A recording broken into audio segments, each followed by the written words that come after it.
Recent যে ড্রাইভারদের যে একটা বিল পাস হয়েছে, যে বিলটা ড্রাইভারদের বিপক্ষে যাচ্ছে, এটাকে উইথড্র করার জন্য এই বিল নিয়ে যখন আলোচনা হবে, তাতে করে ড্রাইভারদের পক্ষ থেকে যেভাবে ড্রাইভারদের উপরে এক প্রকার শোষণ করা হচ্ছে, বঞ্চিত করা হচ্ছে, এক প্রকার যে 10 বছর 7 বছর এবং জরিমানা যেভাবে তাদেরকে চাপিয়ে দেওয়া হচ্ছে, এর বিরুদ্ধে কথা বলার জন্য আগামী দিনে আমরা বসিরহাট থেকে এমন একজনকে নির্বাচিত করে পাঠাবো।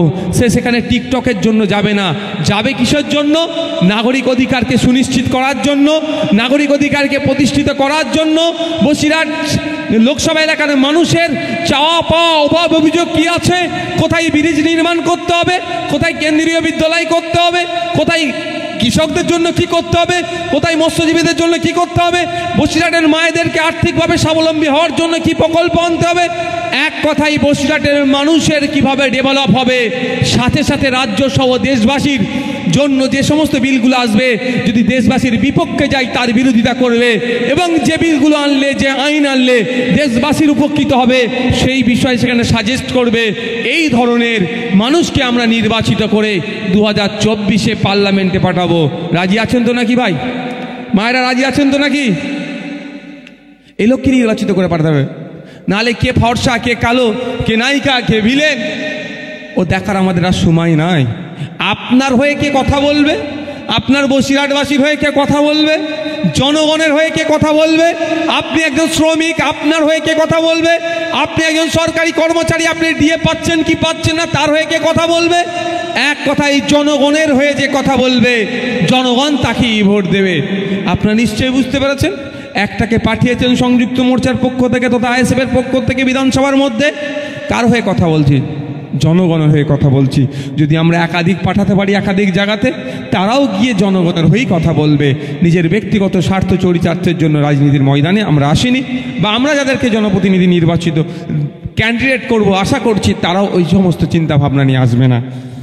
ভাই, আজকে আমরা জানি যার নামে আমরা স্মরণে আজকে রক্তদান শিবিরটা করছি, শীতবস্ত্র বিতরণ এবং আপনার শিক্ষা সামগ্রী বিতরণ করছি, তার 3রা জানুয়ারি 1831 সালে তিনি জন্মগ্রহণ করেছিলেন।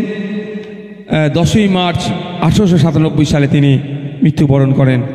এই স্বল্প সময়ের মধ্যে তিনি জীবনের অনেক বাধা বিপত্তিকে উপেক্ষা করে, ঘাত প্রতিঘাতকে উপেক্ষা করে, সমাজে যখন অস্পৃশ্যতা ছিল, যখন লিঙ্গের নিয়ে বৈষম্যতা ছিল, সামাজিকভাবে, ধর্মীয়ভাবে, জাতিগতভাবে যখন বৈষম্য ছড়িয়ে পড়ছিল, সেই সময় তিনি এই একটা সমাজ সংস্কারের ভূমিকা হয়ে এবং মহিলা শিক্ষার অগ্রণী ভূমিকা পালন করার জন্য তিনি তার সর্বোচ্চ দিয়ে প্রচেষ্টা করেছিলেন। 1848 খ্রিস্টাব্দে সর্বপ্রথম মহিলাদের জন্য শিক্ষা প্রতিষ্ঠান তার হাত ধরেই হয়েছিল। যে জায়গাটা দিয়েছিলেন, যাদের বাড়ির দালানে হয়েছিল, সেই ফতেমা শেখের সহযোগিতা নিয়ে সাবিত্রীবাই ফুলে, তার স্বামী এবং আরও কয়েকজন মিলে, ফতেমা শেখের ভাইয়েরা মিলে শিক্ষা প্রতিষ্ঠান শুরু করেছিল। এই শিক্ষা প্রতিষ্ঠান চালু করার পরে তাদের উপরে নানান দমনপীড়ন নীতি এসেছিল। যারা মনুবাদী, যারা ব্রাহ্মণ্যবাদী, তারা অনেক চেষ্টা করেছিল এনাকে দমন করার, কিন্তু সেখানে দলিত, আদিবাসী, পিছিয়ে বর্গের মানুষেরা ঐক্যবদ্ধ হয়ে এই শিক্ষা প্রতিষ্ঠানকে এগিয়ে নিয়ে গিয়েছিল। আজকে সেই মহান মনীষীর আজকে জন্মদিন, তাকে স্মরণ করে আমরা এখান থেকে শীতবস্ত্র বিতরণ রক্তদান শিবিরের অনুষ্ঠান করছি। আমি আপনাদেরকে প্রত্যেককে বলবো, আজকে দিনে দাঁড়িয়ে, গুরুত্বপূর্ণ দিনে দাঁড়িয়ে আপনাদের কাছে আমি একটা অনুরোধ করব, সেটা হচ্ছে কি শিক্ষার অনুরোধ করব। আজকে যদি 1848 খ্রিস্টাব্দে তারা বুঝতে পেরেছিলেন সেই সময়ে দাঁড়িয়ে যে মহিলা শিক্ষার কতটা গুরুত্ব আছে, মহিলাদেরকে স্বাবলম্বী করতে গেলে, মহিলাদেরকে ক্ষমতায়ন করতে গেলে, মহিলার জাগরণ করতে গেলে, মহিলাদেরকে সমান অধিকার যদি আপনি দিতে চান, সেই সময় তেনারা বুঝতে পেরেছিল মহিলাদেরকেও শিক্ষিত হতে হবে। আজকের দিনে দাঁড়িয়ে বলি, যদি আপনি আপনার অধিকার পেতে চান, মহিলা পুরুষ নির্বিশেষে আপনার অধিকার সংবিধান যেটা দিয়েছে আপনি যদি পেতে চান, আপনি দলিত, আপনি আদিবাসী, আপনি মুসলিম, আপনি পিছিয়ে বর্গের, বড় কথা নয়, আপনার যে অধিকার আছে যদি পেতে চান, আজকের দিনও আমি যেটা উপলব্ধি করতে পেরেছি, অধিকার সম্পর্কে আপনাকে আমাকে জানতে হবে। এই অধিকার সম্পর্কে জানতে গেলে সর্বপ্রথম যেটা লাগবে সেটা হচ্ছে শিক্ষা।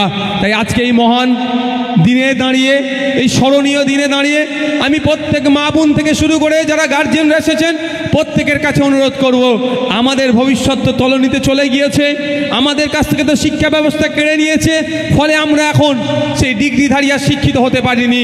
আমি অনুরোধ করব আমাদের সন্তানগুলোকে, আমাদের পরের প্রজন্মগুলোকে, যারা কচি কচি বাচ্চারা এখানে আছেন তাদেরকে উচ্চশিক্ষায় শিক্ষিত করার দায়িত্ব আমাদেরকে তুলে নিতে হবে। কিন্তু অতীব দুঃখের সাথে বলছি, রাজ্য সরকার সুকৌশলে প্রায় আপার প্রাইমারির কাউন্সিলিংটা বন্ধ রেখেছে, সেকেন্ড পার্টের কাউন্সিলিং হচ্ছে না, আর শিক্ষকের অভাবে দেখিয়ে স্কুলগুলো বন্ধ হয়ে যাচ্ছে। আমাদেরকে প্রতিবাদ করতে হবে। পশ্চিমবাংলায় প্রায় 8,500 শিক্ষা প্রতিষ্ঠান বন্ধ করে দেওয়ার অপচেষ্টা চালাচ্ছে রাজ্য সরকার। এই 8,500 শিক্ষা প্রতিষ্ঠান বন্ধ হলে ক্ষতিগ্রস্ত কারা হবে? কারা ক্ষতিগ্রস্ত হবে ভাই? কলকাতার বাবুরা, জেলার বড় নেতা, বিধায়ক ক্ষতিগ্রস্ত হবে, এমপি ক্ষতিগ্রস্ত হবে, ব্লকের নেতারা ক্ষতিগ্রস্ত হবে? হবে না। ক্ষতিগ্রস্ত হয় পাড়ার চারানার নেতাটা হবে, কিন্তু তৃণমূলের পাড়ার চারানা নেতাটাও ক্ষতিগ্রস্ত হয়ে যাবে, আর সাধারণ মানুষ ক্ষতিগ্রস্ত হবে। যার বাবার অর্থ থাকবে সে বেসরকারি স্কুলে গিয়ে পড়াশোনা করবে, আর যারা আমরা আর্থিকভাবে দুর্বল তারা আমাদের সন্তানগুলো কি হবে? অর্থের অভাবে পড়াতে পারবো না, অশিক্ষিত হয়ে থাকবো, আর আমাদের এই অশিক্ষার সুযোগটা নিয়ে 500,000 টাকা করে দিয়ে ভুল বুঝিয়ে রেখে দেবে। তাই অনুরোধ করব, আওয়াজ তুলুন, সরকারকে ওই 8,500 শিক্ষা প্রতিষ্ঠান আমরা বন্ধ করতে দেব না। কি করবে আপনাদের বলে রাখছি, একটু দেখতে থাকেন। যদি বন্ধ করে দেয়, বন্ধ করতে দেওয়া যাবে না, লড়াইয়ে থাকতে হবে আপনাকে আমাকে। তারপরেও বলছি, যদি আপনি আমি না লড়াই করি, যদি বন্ধ করে দেয়, এই শিক্ষা প্রতিষ্ঠানগুলি বেসরকারি শিক্ষা প্রতিষ্ঠান করে দেবে, সরকারিগুলোকে বেসরকারি করে দেবে, এই ক্ষতি আমাদের করবে। অনুরোধ করব আজকের দিনে দাঁড়িয়ে আপনারা একবেলা যদি না খেতে পান, উপোস থাকবেন, রোজাই থাকবেন, আপনাদের সন্তানগুলোকে উচ্চশিক্ষায় শিক্ষিত করুন। না হলে যেদিন আসতে চলেছে, যেদিন আমরা যে সমস্যার সম্মুখীন হচ্ছি, এর থেকে ভয়ঙ্কর পরিবেশ আসতে চলেছে। তাই আমি আপনাদের অনুরোধ করব, আর সাথে বলবো, কারো সন্তান অর্থের অভাবে পড়াশোনা বন্ধ হয়ে যায়। যদি কারো সন্তানের অর্থের অভাবে পড়াশোনা মনে হয় বন্ধ হয়ে যাবে, আমাদের যারা নেতৃত্বরা আছে এদের সাথে যোগাযোগ করবেন, আমরা দায়িত্ব নিয়ে আপনাদের সন্তানগুলোকে উচ্চশিক্ষায় শিক্ষিত করব। শুধু তাই নয়, আপনাদের বলে রাখি, মাইকের আওয়াজ যাচ্ছে, আজকের এই প্রোগ্রামকে যারা ডিস্টার্ব করতে চেয়েছিল তাদের মধ্যে দেখবেন অনেকে আর্থিকভাবে স্বাবলম্বী নয়, অনেকে আর্থিকভাবে দুর্বল। খোঁজ নিয়ে যদি দেখবেন, যদি তাদেরও কারো সন্তানের অর্থের অভাবে পড়াশোনা হয়ে যায়, বন্ধ হয়, আমি তাদের উদ্দেশ্য বলছি, সে তৃণমূল বলে আমার কাছে বড় কথা নয়, তাদের সন্তানগুলোকেও পড়াশোনার দায়িত্ব তুলে নেব। গোপনে আমাদের সাথে যোগাযোগ করতে বলুন, তাদের পরিচয় গোপন রেখে তাদের সন্তানগুলোকে উচ্চশিক্ষায় শিক্ষিত করব। আজকে যদি তারা উচ্চশিক্ষায় শিক্ষিত হতো, এই রক্তদানের মতো, এবং এই মহান যে একজন ব্যক্তি, যিনি ব্যক্তিত্ব অধিকারী সাবিত্রীবাই ফুলের জন্মদিবসকে তারা ডিস্টার্ব করতো না। তারা অশিক্ষিত বলে ডিস্টার্ব করছে, তার সন্তানগুলো যদি অশিক্ষিত থাকে তাহলে এই ডিস্টার্বের ক্রমশ বেড়ে যাবে। তাদের সন্তানগুলোকে শিক্ষিত করতে পারলেই সুষ্ঠু সমাজ আমরা ফিরে পাবো। তাই তারাও যদি কোনো রকম হয়, আমাদের সাথে যোগাযোগ করুন, তাদের সন্তানগুলোকে আমরা তাদের পরিচয় গোপন রেখে উচ্চশিক্ষার দায়িত্ব তুলে নেব। সকলে ভালো থাকবেন, সুস্থ থাকবেন। এই আজকের বক্তব্য এখানেই সমাপ্ত হলো। আমি স্পেশালি আমিন মির্জা ভাইকে ধন্যবাদ জানাবো, আমাদেরকে এই জায়গার অনুষ্ঠান করার জন্য জায়গাটা দিয়ে সহযোগিতা করেছেন। আরও ধন্যবাদ জানাবো আজকের এই রক্তদান শিবিরের রক্তদাতাদের ধন্যবাদ জানাবো। এখানে যারা বাচ্চারা এসেছেন বিভিন্ন স্কুলে, শিক্ষা প্রতিষ্ঠানে, তাদেরকে আশা করব আগামী দিনে এক একটা দিকের সর্বোচ্চ হয়ে উঠবে।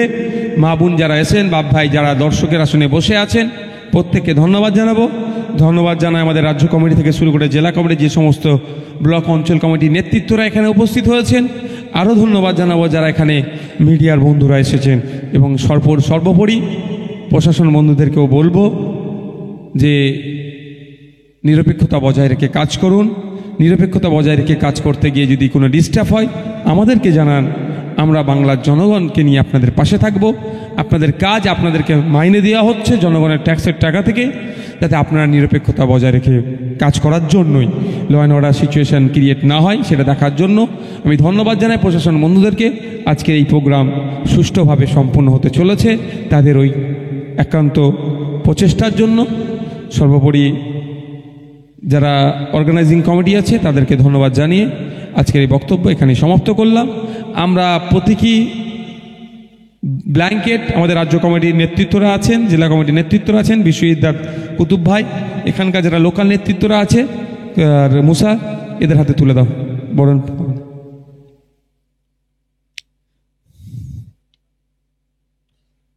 এখন বস্ত্র তুলে দিচ্ছেন। বাইরের মাইকটা অফ করে দাও তো, কারণ এর আছে সময়।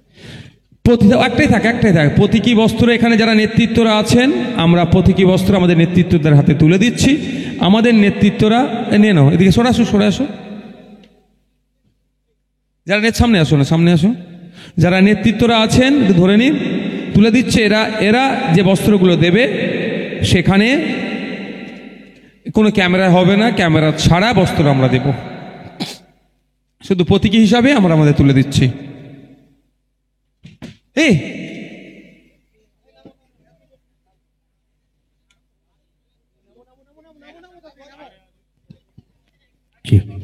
আচ্ছা, আর যে বই খাতাগুলো আছেন, শিক্ষা সামগ্রী আছে, সেটা ঠিক আছে।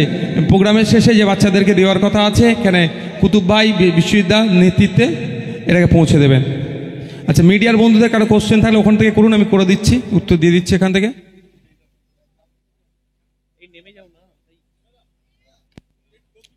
একটু দাঁড়ান, এদেরটা দিয়ে দিই, তারপর ওদেরটা আপনারা করতে পারেন। কোশ্চেন কিছু আছে কারো কোশ্চেন নেই তো? থ্যাংক ইউ, তাহলে ভালো থাকবেন, সকলে ভালো থাকবেন।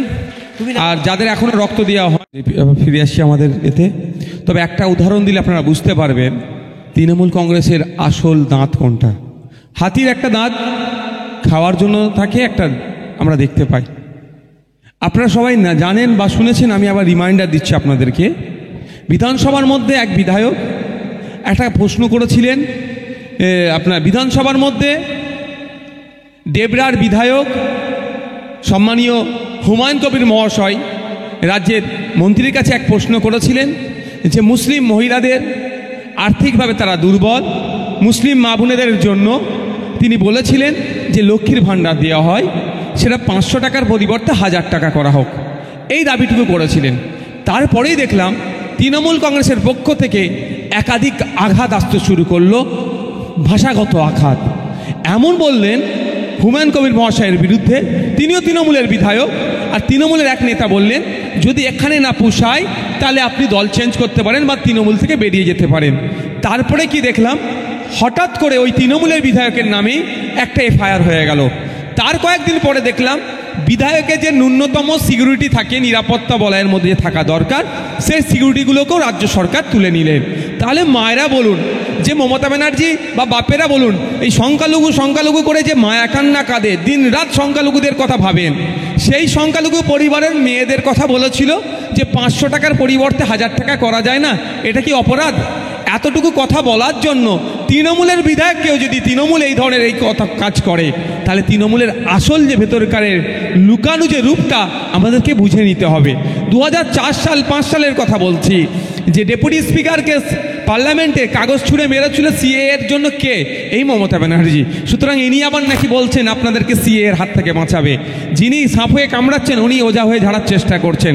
আপনাদের কাছে অনুরোধ করব, এই তৃণমূলের যে সাম্প্রদায়িক চিন্তাভাবনা, বিভাজনের যে রাজনীতি এরা করছে, মানুষে মানুষে যে বিভেদ লাগিয়ে দেওয়ার চেষ্টা করছে, বিজেপি যে ধর্মীয় মেরুকরণের রাজনীতি করার চেষ্টা করছে, যে ফ্যাসিস্ট চিন্তাভাবনা নিয়ে চলছে, এই স্বৈরাচারী তৃণমূলের এবং ফ্যাসিস্ট বিজেপির বিরুদ্ধে আমাদেরকে ঐক্যবদ্ধ লড়াই করতে হবে। তাই আগামী 21শে জানুয়ারি মা বোন থেকে শুরু করে বাপ ভাইরা চলুন গণতন্ত্র প্রতিষ্ঠার লক্ষ্যে কোনো এদের তৈরি এজেন্ডা নয়, জনগণের এজেন্ডাতে আমরা এগিয়ে যাই। কলকাতার রাজপথে আগামী 21শে জানুয়ারি চলুন কলকাতার রাজপথে গণতন্ত্রকে প্রতিষ্ঠা করতে, আমাদের অধিকার আমাদের বুঝে নিতে কাঁধে কাঁধ মিলিয়ে পায়ে পা মিলিয়ে চলুন। আগামী 21শে জানুয়ারি বেলা 11টায় কলকাতা রাজপথে আপনাদের সাথে দেখা হবে। এবং এই যে বিজেপি তৃণমূলের যে বাইনারি চেষ্টা করছে, এটাকে আমরা ভাঙব। এটাকে ভেঙে মানুষের জনগণের জনপ্রতিনিধি আমরা পার্লামেন্টের মধ্যে পাঠাবো। পার্লামেন্টে যখন কৃষকদের বিপক্ষে বিল পাস হচ্ছে তখন এদেরকে খুঁজে পাওয়া যাচ্ছে না। পার্লামেন্টে যখন সিএএনএ বিল পাস হচ্ছে এদেরকে খুঁজে পাওয়া যাচ্ছে না। পার্লামেন্টে যখন জনবিরোধী বিল পাস হচ্ছে এদেরকে আমরা খুঁজে পাচ্ছি না। এরা কি করছেন? টিকটক ভিডিও সেলফি তুলতে ব্যস্ত হয়ে পড়েছেন। তাই আগামী দিনে 2024 নির্বাচনে আমরা বসিরহাট থেকে এমন একজনকে নির্বাচিত করে পার্লামেন্টে পাঠাবো যে মানুষের কথা বলবে, অধিকারের কথা বলবে।